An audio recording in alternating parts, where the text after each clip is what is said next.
जादुई चिराग की कहानी। Funny story in Hindi. Raghav बहुत शरारती लड़का था। एक दिन मस्ती मस्ती में वह उस गांव की उस पुरानी हवेली में चला गया जहां भूत होने का दावा किया जाता था। गांव में उस हवेली से जुड़ी हॉरर स्टोरीज फेमस थी।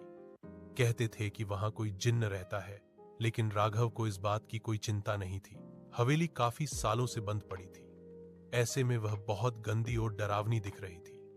हवेली में राघव को कोई भूत तो नहीं दिखा, लेकिन हाँ, उसे एक चिराग जरूर मिला, जिसे लेकर वह हवेली से बाहर आ गया। बाहर आकर राघव ने उस चिराग को रगड़ा, जिससे एक जिन्न बाहर आया। बाहर आते ही जिन्न बोला, तुमने मुझे चिराग से बाहर निकला है, मांगो तुम्हारी क्या इच्छा है, मैं तुम्हारी कोई भी 3 इच्छा पूरी कर दूंगा। ये सुनकर राघव सोच में पड़ गया। सबसे पहले तो उसने एक स्मार्टफोन मांगा, उसके बाद उसने अपने लिए एक क्रिकेट किट मांगी। जिन्न ने उसकी दोनों इच्छाएं पूरी कर दी। अब बारी तीसरी इच्छा की थी। राघव सोच ही रहा था कि क्या मांगा जाए, तभी उसके मन में एक आइडिया आया। उसने जिन्न से कहा कि मैं चाहता हूं कि तुम मेरे साथ मेरे दोस्त बनकर रहो और मेरी मदद करो। राघव की बात सुनकर जिन्न बोला, मैं तुम्हारी चालाकी देखकर बहुत प्रसन्न हूं।